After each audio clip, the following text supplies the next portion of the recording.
Hello students, my name is Jayvardhan Gaur and welcome to Vardhan Sir. Today we will study about development of pollen grain और male gametophyte. Pollen grain से male gamete कैसे बनते हैं वो आज हम इस वीडियो में देखेंगे. मेल गैमेटोफाइट क्या होता है? पोलन ग्रेन को ही मेल गैमेटोफाइट कहते हैं. गैमेटोफाइट को समझने के लिए हमको दो टर्म क्लियर होना बहुत जरूरी है, एक तो स्पोरोफाइट और एक गैमेटोफाइट.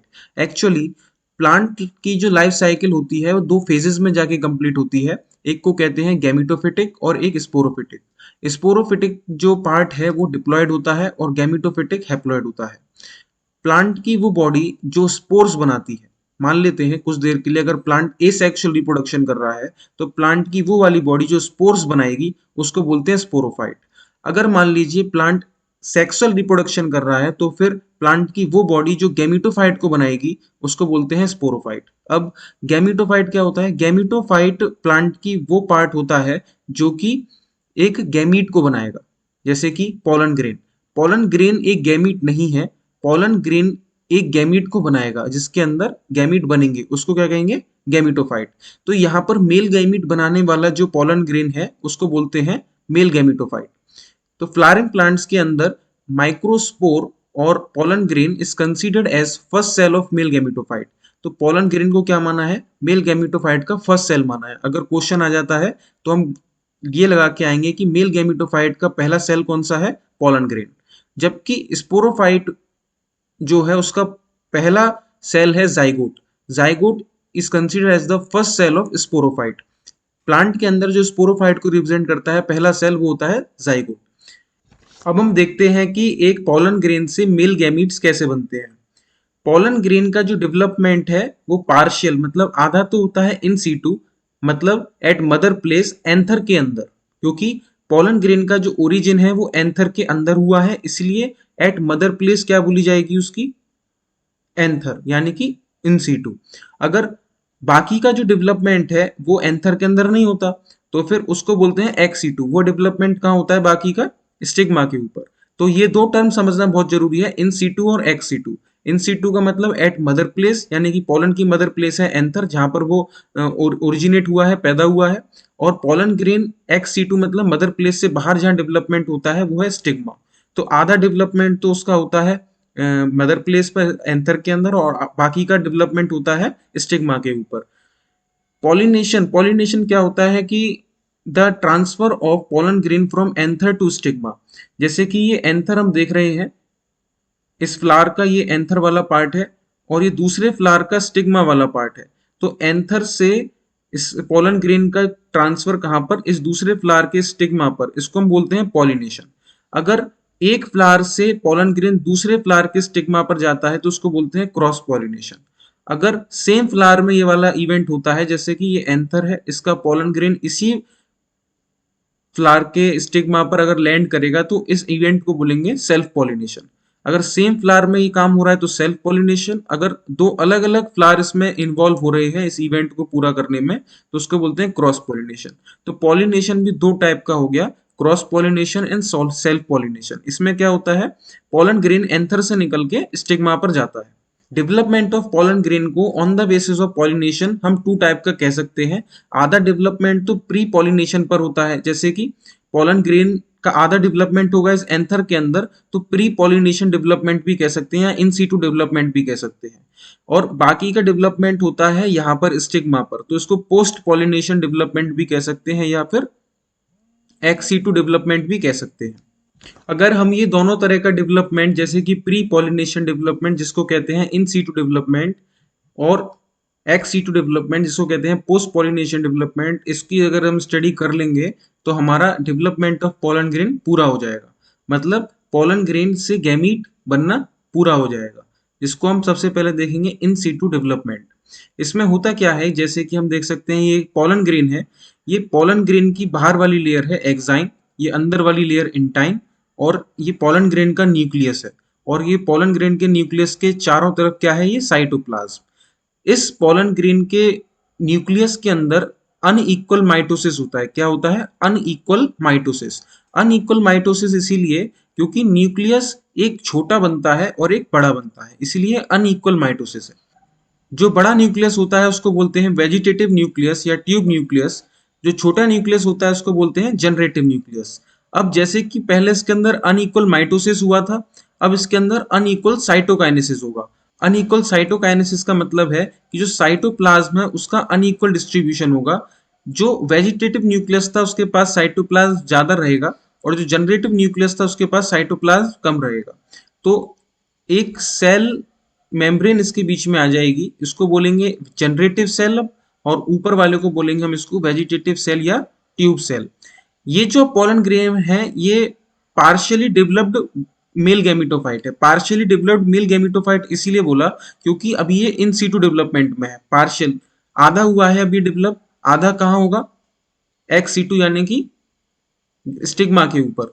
और इसको बोलते हैं मैच्योर पोलन ग्रेन। अब ये पोलन ग्रेन क्या है, मैच्योर है। मैच्योर क्यों है, ये पॉलिनेशन के लिए मैच्योर है। तो हम कह सकते हैं, नीट में क्वेश्चन आ सकता है कि जो partial developed pollen male gametophyte है या मैच्योर पोलन ग्रेन है, या at the time of dehiscence pollen grain किस सेल स्टेज में रिलीज होता है, बाई सेल्ड स्टेज। तो नीट में क्वेश्चन आ सकता है पोलन ग्रेन किस सेल्ड स्टेज में रिलीज होता है, तो बाई सेल्ड स्टेज। इसके अंदर दो सेल होते हैं, एक तो जनरेटिव सेल और एक वेजिटेटिव सेल, जिसको ट्यूब सेल भी बोला जाता है।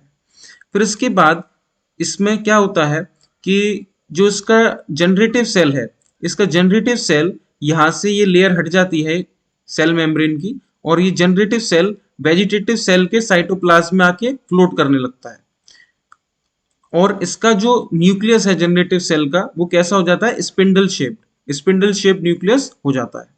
ये सारा डेवलपमेंट जो हमने देखा इन सीटू डेवलपमेंट था पोलन ग्रेन का, मतलब एट मदर प्लेस। ये सब काम किसके अंदर हो रहा है, एंथर के अंदर। जो कुछ भी हमने उस डायग्राम की फॉर्म में देखा उसको मैंने इस टेक्स्ट की फॉर्म में भी प्रोवाइड कर रखा है। जैसे कि पोलन ग्रेन का जो न्यूक्लियस है उसमें सबसे पहले अनइक्वल माइटोटिक डिवीजन होगा, जिससे कि दो अनइक्वल न्यूक्लियस निकलेंगे, जैसे कि एक स्मॉल न्यूक्लियस और एक large irregular shape nucleus. Small nucleus को बोलेंगे जनरेटिव न्यूक्लियस, और जो लार्ज इरेगुलर शेप न्यूक्लियस था उसको बोलेंगे ट्यूब न्यूक्लियस या वेजिटेटिव न्यूक्लियस। इन इसके बाद अनइक्वल माइटोटिक डिवीजन होने के बाद फिर होता है अनइक्वल साइटोकाइनेसिस। अनइक्वल साइटोकाइनेसिस में साइटोप्लाज्म अनइक्वली डिवाइड होता है दोनों सेल के अंदर, और दो सेल बनते हैं अनइक्वल साइज के, जिसको बोलते हैं लार्जर सेल और स्मॉलर सेल। लार्जर सेल होता है वेजिटेटिव सेल या ट्यूब सेल, और स्मॉलर सेल होता है जनरेटिव सेल। और ये जो पोलन ग्रेन अब किस स्टेज में आ जाता है, बाई सेल्ड स्टेज में आ जाता है, जिसके अंदर एक तो होता है जनरेटिव सेल और एक वेजिटेटिव सेल। तो मोर देन 60% ऑफ एंजियोस्पर्म्स में जो रिलीज होता है pollen grain eight the time of pollination, वो बाइसेल्ड स्टेज में होता है, जिसमें कि दो सेल होते हैं, एक जनरेटिव सेल और एक वेजिटेटिव सेल। और रिमेनिंग 40% ऑफ एंजियोस्पर्म्स में जो रिलीज होता है वो थ्री सेल्ड स्टेज पर रिलीज होता है। वो हम एक्स सी टू डेवलपमेंट में देखेंगे कि pollen grain three celled stage में कैसे रिलीज हो सकता है। फिर हम और जानते हैं कि जो जनरेटिव सेल है उसका जो न्यूक्लियस है वो किस फॉर्म का हो जाता है, किस शेप का हो जाता है, वर्मी फॉर्म या स्पिंडल शेप हो जाता है। और जो जनरेटिव सेल है वो वेजिटेटिव सेल के साइटोप्लाज्म में आके फ्लोट करने लगता है। अब हम देखेंगे एक्सी2 डेवलपमेंट या post pollination development. Post pollination इसलिए बोला क्योंकि पॉलिनेशन यानी कि एंथर से पोलन ग्रेन का स्टिग्मा पर आना हो गया है, पॉलिनेशन अब पूरा हो चुका है, इसलिए पोस्ट पॉलिनेशन। और एक्स सी टू मतलब मदर प्लेस के बाहर जाके डेवलपमेंट होगा, मतलब एंथर के बाहर जाके डेवलपमेंट होगा, कहां पर, स्टिग्मा पर, इसलिए उसको बोला हमने एक्स सी टू डेवलपमेंट। ये हम देख सकते हैं स्टिग्मा है, ये स्टिग्मा, ये इसके नीचे वाला स्टाइल वाला पार्ट है, पूरा नहीं दिखाया, इसके नीचे ओवरी भी आती है यहाँ पे। तो स्टिग्मा, स्टाइल, फिर ओवरी। स्टिग्मा पर ये पोलन ग्रेन लैंड करते हैं। ये अभी क्या है, मैच्योर पोलन ग्रेन है बाई सेल्ड स्टेज पे। अब होगा क्या, इसको जूम करके मैंने दिखा रखा है। जो स्टिग्मा है इसकी सरफेस क्या सीक्रेट करने लगेगी अपने पोलन ग्रेन के ऊपर, मॉइस्चर और शुगर कंटेंट सीक्रेट करने लगेगी। मॉइस्चर मींस वाटर, और शुगर यहाँ से रिलीज करना स्टार्ट कर देगी। और ये जो मॉइस्चर और शुगर है इसके जर्म पोर के थ्रू होते हुए इसके अंदर जाके इसके साइटोप्लाज्म में चले जाएंगे। जैसे ही साइटोप्लाज्म के अंदर ये मॉइस्चर और शुगर कंटेंट इंक्रीज होता जाएगा, जो इंटाइन लेयर है ये इंटाइन लेयर बढ़ती जाएगी, और पूरे जो एक्साइन वाले पार्ट तक है ये पूरी बढ़ जाएगी। ऐसे हम इसको देख सकते हैं। तो इसके अंदर हमें क्या दिखाई दे रहा है, जर्मपोर कहां पर है, तीन है, एक दो तीन। और ये फिर वेजिटेटिव न्यूक्लियस दिखाई दे रहा है, फिर ये वेजिटेटिव सेल, ये जनरेटिव सेल और उसके अंदर spindle shape generative nucleus. Generative nucleus हमको दिखाई दे रहा है। अब जब ये पूरा इंटाइन और एक्साइन के बीच वाला पार्ट इस इंटाइन लेयर से घिर जाएगा ऐसे, तो एक जर्म पोर, किसी भी एक जर्म पोर के थ्रू ये इंटाइन जो लेयर है ये बाहर आना स्टार्ट हो जाएगी। और जैसे ही इंटाइन लेयर बाहर आना स्टार्ट हो जाएगी तो इसको बोलते हैं पोलन ट्यूब फॉर्मेशन या पोलन जर्मिनेशन। पोलन ट्यूब का फॉर्मेशन हो चुका है या पोलन का क्या हो चुका है, जर्मिनेशन। इसको हम बोलते हैं पोलन जर्मिनेशन या पोलन ट्यूब फॉर्मेशन। तो एक जर्म पोर के थ्रू ये इंटाइन लेयर बाहर आ जाएगी और सबसे पहले आएगा वेजिटेटिव न्यूक्लियस। ये वेजिटेटिव सेल था पूरा, इसके अंदर से सबसे पहले जो टर्मिनल पोजीशन ऑक्यूपाई करेगा वो कौन सा होगा, वेजिटेटिव न्यूक्लियस, इस पोलन ट्यूब के अंदर आ जाएगा। फिर इसी के पीछे पीछे दो न्यूक्लियस आएंगे। एक्चुअली वो एक ही न्यूक्लियस था, कौन सा, जनरेटिव न्यूक्लियस। ये generative nucleus eight the time of pollen germination divide हो जाता है इस पोलन ट्यूब में आने पर और क्या बना लेता है, दो जनरेटिव न्यूक्लियस। तो जो 3 सेल स्टेज की बात हुई थी 40% एंजियोस्पर्म्स में, वो इस फॉर्म में रिलीज होता है। क्या, एक तो वेजिटेटिव न्यूक्लियस और दो जनरेटिव न्यूक्लियस, तो ये मिलके 3 सेल स्टेज बना देते हैं। फिर इसके बाद ये जो two non motile male gametes होते हैं, ये जो दो जनरेटिव न्यूक्लियस होते हैं यही प्लांट के अंदर मेल गैमीट्स होते हैं। और ये दो नॉन मोटाइल मेल गैमीट्स हैं, मतलब ये खुद इनके अंदर मोटिलिटी नहीं है, खुद ये मूवमेंट नहीं कर सकते, इसीलिए इनको एक पोलन ट्यूब का सहारा लेना पड़ रहा है। ऐसे ऐसे फर्टिलाइजेशन को यानी कि ऐसे ट्रांसफर ऑफ पोलन को बोलते हैं साइफोनोगेमस। साइफोनोगेमस मतलब कि खुद मेल गैमीट मोटाइल नहीं है और इनको एक सहारा लेना पड़ रहा है पोलन ट्यूब का, एक ट्यूब का सहारा लेना पड़ रहा है, इसीलिए क्या है, ऐसे पॉलिनेशन का नाम है साइफोनोगेमस पॉलिनेशन या साइफोनोगेमस फर्टिलाइजेशन। इसको हम टेक्स्ट की फॉर्म में देख लेते हैं कि जैसे ही स्टिग्मा पर लैंड होता है, स्टिग्मा ऑफ कार्पल यानी कि कार्पल का जो स्टिग्मा वाला पार्ट है वहां पर पोलन ग्रेन जैसे ही लैंड होगा तो पोलन एब्जॉर्ब करेगा मॉइस्चर और शुगर कंटेंट, कहां से, स्टिग्मा से। फिर जैसे ही ये बढ़ता चले जाएगा साइटोप्लाज्म में तो उसका साइटोप्लाज्म पोलन ग्रेन का इंक्रीज हो जाएगा। फिर ये प्रेशर एक्सर्ट करने लगेगा आउटर लेयर्स पे जैसे कि एक्साइन पे। ये प्रेशर जो है इंटाइन के अंदर जर्म पोर के थ्रू बाहर रिलीज होना स्टार्ट हो जाएगा और एक पोलन ट्यूब बाहर निकलना स्टार्ट हो जाएगी। पोलन ट्यूब की जो लेयर होती है वो क्या होती है, वही एक इंटाइन होती है और अंदर साइटोप्लाज्म होता है। सबसे पहले क्या होगा, वेजिटेटिव न्यूक्लियस बाहर आएगा और अपनी टर्मिनल पोजीशन को या टिप पोजीशन को ऑक्यूपाई कर लेगा। उसके बाद स्पिंडल शेप जनरेटिव सेल बाहर आएगा। किसके बाद, वेजिटेटिव न्यूक्लियस के बाद जनरेटिव सेल बाहर आएगा और अपने पोलन ट्यूब में बाद वाली पोजीशन को ऑक्यूपाई कर लेगा, वेजिटेटिव न्यूक्लियस के बाद वाली पोजीशन को। और जनरेटिव सेल अब डिवाइड हो जाएगा माइटोटिकली, माइटोसिस होगा इसमें और कन्वर्ट हो जाएगा दो नॉन मोटाइल मेल गैमीट्स में। जैसे ही दो नॉन मोटाइल मेल गैमीट्स में कन्वर्ट हो गया तो अब इसको मेल गैमीटोफाइट को हम क्या कह सकते हैं, 3 सेल्ड स्ट्रक्चर, जिसको हम कहते हैं कि 40% एंजियोस्पर्म्स ऐसे 3 सेल्ड स्ट्रक्चर में शेड होते हैं, पॉलिनेशन होता है उनका। तो फिर वो 3 सेल्ड में कौन से होते हैं, एक तो होता है वेजिटेटिव न्यूक्लियस और एक होता है, और दो होते हैं क्या, जनरेटिव न्यूक्लियस यानी कि मेल गैमीट। इसी 3 सेल्ड स्टेज को हम बोलते हैं mature male gametophyte of angiosperm. जो एंजियोस्पर्म का मेल गैमीटोफाइट है वो हाईली रिड्यूस्ड होता है, मतलब पोलन ग्रेन जो है वो काफी रिड्यूस्ड होता है और उसका एक ही काम होता है, सिर्फ मेल गैमीट को बनाना और स्टिग्मा तक पहुंचा देना। तो इसीलिए क्या है, ये हाईली रिड्यूस्ड है, इसको और कोई काम नहीं दिया गया और इसका सारा न्यूट्रिशन और सारा हैबिटेट कौन संभालता है, स्पोरोफाइट, जैसे कि एंथर और उसके बाद वाली चीज है स्टिग्मा, तो सारा न्यूट्रिशन इसका वही संभालता है। तो male gametophyte is highly reduced and completely depend on sporophyte. अब हम देखते हैं कि एक माइक्रोस्पोर मदर सेल यानी कि पोलर मदर सेल से एक मैच्योर मेल गैमीट यानी कि मैच्योर मेल गैमीटोफाइट कैसे बनता है। इसके लिए सबसे पहले माइक्रोस्पोर मदर सेल में या पोलन मदर सेल में एक मियोसिस होता है जिससे कि 4 माइक्रोस्पोर बनते हैं जिसको बोलते हैं माइक्रोस्पोर टेट्राड। इनमें से हमने एक माइक्रोस्पोर को दिखाया है कि एक माइक्रोस्पोर में क्या होगा, माइटोसिस होगा और एक मैच्योर मेल गैमीटोफाइट बनेगा जिसके अंदर एक वेजिटेटिव सेल और जनरेटिव सेल होगा।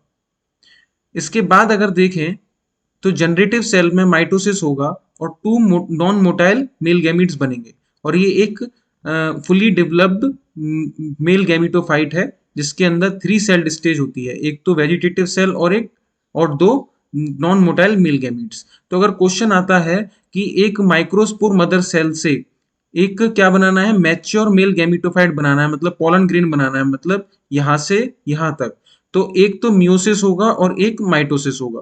तो one meiotic and one mitotic division are required to form mature pollen grain from microspore mother cell. जबकि माइक्रोस्पोर मदर सेल से अगर हम बनाना चाहते हैं एक फुली डेवलप्ड मेल गैमिटोफाइट, तो हमको क्या कराने पड़ेंगे, एक मियोसिस और 2 माइटोसिस। तो for mature male gametophyte 1 meiotic and 2 mitotic division are required. एक और क्वेश्चन इंपॉर्टेंट है नीट के पॉइंट ऑफ व्यू से कि जो पोलन ग्रेन है वो किस सेल्ड स्टेज पे शेड होता है। तो 2 सेल्ड स्टेज पे पोलन ग्रेन शेड होता है इन 60% ऑफ एंजियोस्पर्म्स, यानी कि मेजोरिटी में क्या है, 2 सेल्ड स्टेज पे होता है, जिसमें कि एक होता है वेजिटेटिव सेल और एक होता है जनरेटिव सेल।